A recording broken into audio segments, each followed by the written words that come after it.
I'm going to take y'all along with me and kind of talk to y'all today about how we go out of town when we have such a large homestead. It's pretty hard for us to go out of town because we do own 20 horses, and those in themselves are a lot to take care of. And then you add a garden and chickens and goats and dogs and pigs and whatever else we own on top of that, and it can be pretty stressful.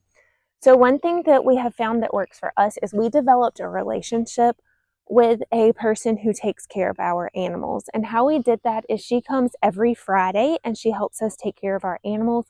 That way, when we decide that we need to go out of town, whether it be for a rodeo for a couple days or on vacation, she's familiar with what all we have going on here. So she can just step in, do like she does on Friday every day that we're gone, and take care of our animals. This also helps provide her with a weekly income, and I think it builds a relationship so that when we go out of town, she wants to come in and help us. Ignore my poor sunflowers. That last storm really did them in, and they are all on the ground. But anyway, this time what we decided to do was to only have her take care of the animals. I don't let her step in and take care of my garden. And that's just because I think it would cause a lot of overwhelm. It's May, and I think the garden can go for 3 days without anyone doing anything to it. So I'm just doing a couple things today to prep the garden. That way she doesn't have to worry about it, and I don't have to worry about coming back to it being crispy. 3 days I don't really think is going to affect it. Now, if I was going out of town like we do in July, for a long period of time, because we usually go out of town for 10 days. Of course, I would set up an automatic sprinkler system, but since it's May and we've been getting so much rain, I think that the ground is nice and wet, and I think if I oversaturate it today, it'll be able to survive for the next 2.5 days till we return and I can garden it again. So what I'm doing today is I'm going through, I normally just water for 20 minutes every day. Today, I'm going to actually water for 45 minutes each section. That way the ground is just nice and soaked, and hopefully it will get it to the 2.5 days when I can return and water again. So the last few days, I've actually gone through and heavily picked the produce that was available in the garden, and I actually probably picked a lot of it young, but that's just because I knew I was going out of town and I didn't want to come home to zucchinis that were like the size of my arm. So I'm just going through this morning before we leave and making sure that there isn't anything that I missed yesterday that needs to be picked and taken inside. I also told her while she was here if she saw anything, she's familiar with gardening, if she saw anything that she felt like she needed to pick and take home, she could do that as well. She also told me that if she saw that the tomatillos are the only thing that I'm really concerned with, they're the only thing that seems to be drinking a ton of water and getting a little bit wilty, but she told me that if she noticed that anything was looking wilty while I was gone, she of course would come through and water. I just didn't want to add the daily watering stress because, let's face it, this size of a garden can take me a couple hours, even though it's on soaker hoses and I go inside and do things in between watering. This size garden can take me a few hours to water, and I didn't want to add that onto the added stress of her taking care of our animals. While taking care of the animals doesn't take us a ton of time, that's because we do it every day and me and my husband tackle it together. Another thing that we're also pretty adamant about is we're pretty strategic on when we plan our vacations. So we have about 20 horses here. We have brood mares and babies, and so we plan our vacations around when those babies are going to be born. And now I also have the goats that are kidding as well. And since they are all weaned and all of the foals have arrived, we decided now was an okay time for us to go on vacation so that somebody wasn't having to monitor for babies and deal with babies that are in the process of being weaned while we are gone. The only thing that I think is going to overproduce while I'm gone, and there's going to be a ton of probably wasted vegetables that I'll end up feeding to the chickens while I'm gone, is the cucumbers, because there's a ton that are about 1 inch to 2 inches long that just are not ready to be picked. And so I know when I come back in 3 days, they're going to be overly ready to be picked. So you don't want to pick a cucumber when it's turning yellow or whitish on the ends, because that means that it's probably going to be bitter. And so what I'll do is I'll just feed them to my chickens when I get back.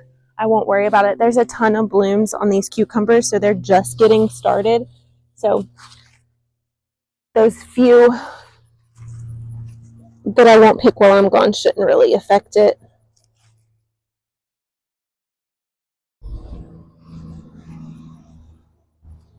Looks like I'm going to actually have to can pickles before I leave also. Wasn't planning on doing that today because I just did it yesterday. But the good thing about pickles is they don't take very long. 10 minutes in the water bath canner. The only thing that takes long for the water bath canner is my stove doesn't boil the water very rapidly.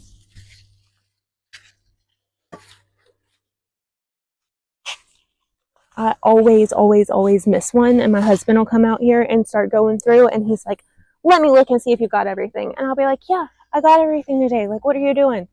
And sure enough, he'll find one.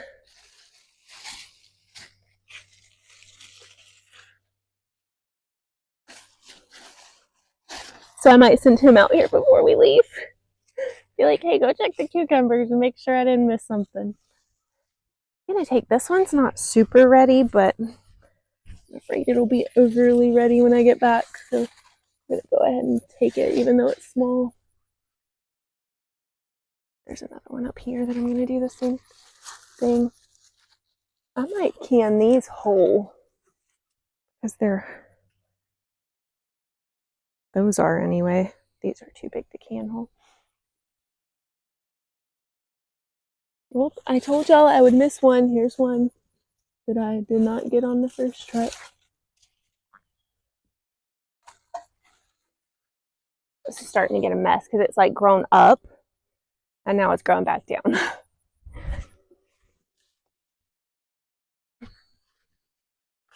I always forget I have this small cucumber plant over here. It hasn't really thrived like the other one, so I kind of always forget that it might have one on it. There we go.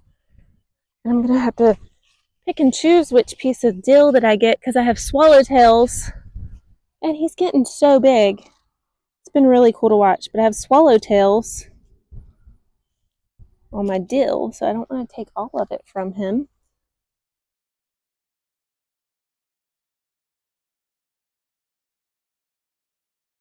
There was a second one out here yesterday on the parsley, and like I haven't seen him since. Like I've looked for him several times. There's a cucumber, but there were two of them out here yesterday. I'll have to show y'all him. He's getting so big, and the peas are drying out nice today. So maybe when I come back, they'll be really crispy. Okay, I think that I've gotten all of that for today. Yes. I'm gonna go check out the tomatoes just because there's getting to be some big ones and I don't want them to start turning red on, I want them to start blushing on the vine, but I don't let my vine ripen. So let's go. I'd not planned, yeah, see, I don't think any of these are blushing yet. They're just nice big green. I hadn't planned today to spray, but I did find on my Romas seem to really like pest and disease, and I actually might need to string up my tomatoes a little bit better, especially on this end where they're bigger. But I had not planned to spray today, but on the Roma, I did find a tomato fruit worm, not the hornworms. I haven't been lucky and not seen any of those yet this year. I know they're waiting to show up. And when they show up, an army of them shows up. But I did see a tomato fruit worm on one of my Romas earlier this morning when I was out here. So I might, if I have time, come back and spray. I just don't know if I'm going to have time. So it might kind of be a good luck, Chuck, and pray they're still there when I get back. I don't see any okra ready. It just started producing. Like, I think I've gotten 3 pods off of it this week. So, and then the crooknecks down here look good. So,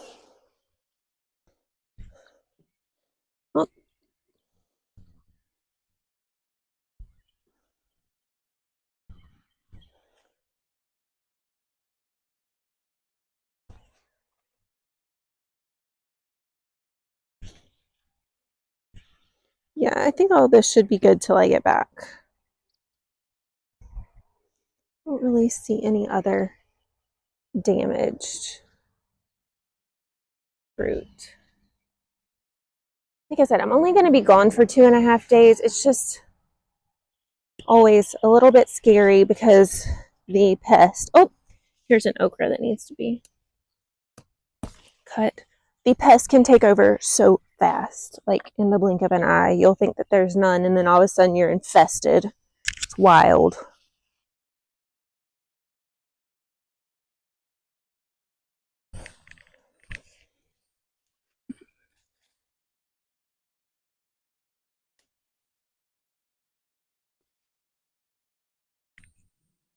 Okay. I always look for a few diseased leaves while I'm out here. Like I could spend all day out here picking off diseased leaves.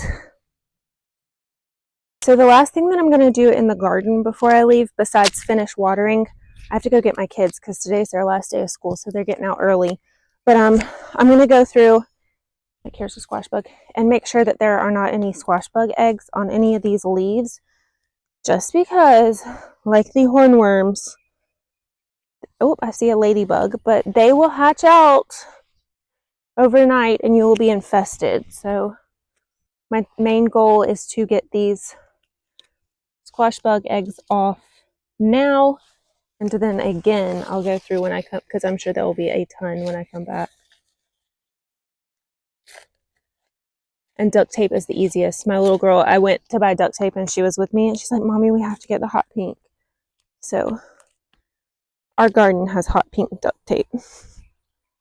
I went through last night and looked for them, so maybe there won't be very many. Oh, there's a squash bug. They're up on top of the leaves this morning.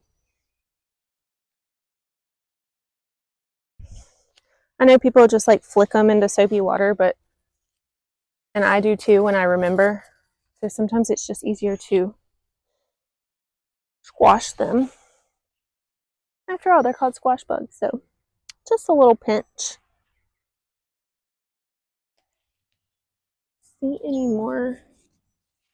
Thought I saw one over here. I guess I don't see any more. Yay, maybe I've got them under control this year. Last year I planted Seminole pumpkins where my squash was. Never again. I think they insanely attracted the squash bugs. Like unreal. I had never had squash bugs that bad, so I really didn't know what people were talking about when they said they were infested. Yeah, I was infested. I never had an infestation like that before. Wild. I was literally taking and mixing soapy water in a bucket and pouring it over the top of the squash plant trellis so that I could kill all the squash bugs and they would not kill my entire garden. They were on my tomatoes, and yes, they will mark up and ruin your tomatoes as well. So they were on my tomatoes, they were in my squash. I had never had pests like that, so it was a whole new experience for me. And it was also the first year that I'd ever grown I say that it was the Seminole pumpkins, but I also had birdhouse gourds planted right there. So it could have been either one of those. So this year they got their own designated space, and I don't ever show y'all those because they're over in the woods and I get attacked by the mosquitoes. But yeah, so they got their own designated space away from the garden this year because I wasn't dealing with them again. And maybe they'll attract all the squash bugs out to the garden. I'm going to go ahead. This one's kind of young, but by the time I come back, he'll be too big. So I'm going to go ahead and harvest him as well. And then I saw another one over here that I'm going to harvest. Okay.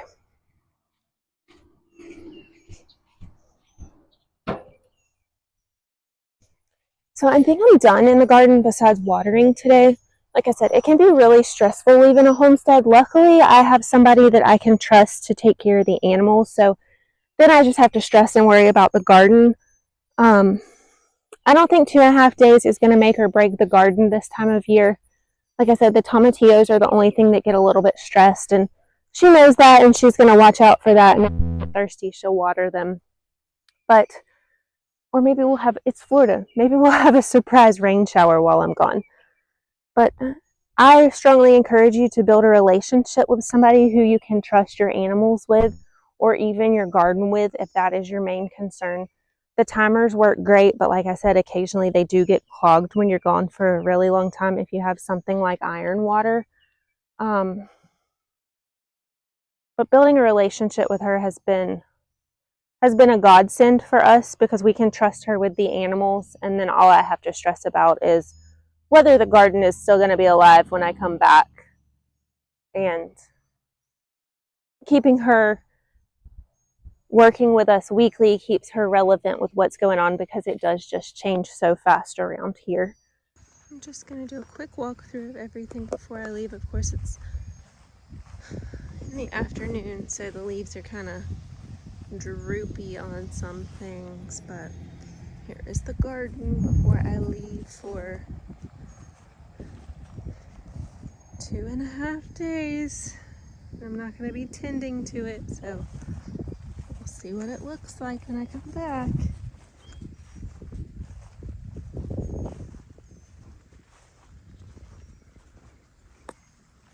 And of course, the big tomato garden. It's not as pretty as it once was because the wind knocked the sunflowers down, but here is what it looks like before we leave.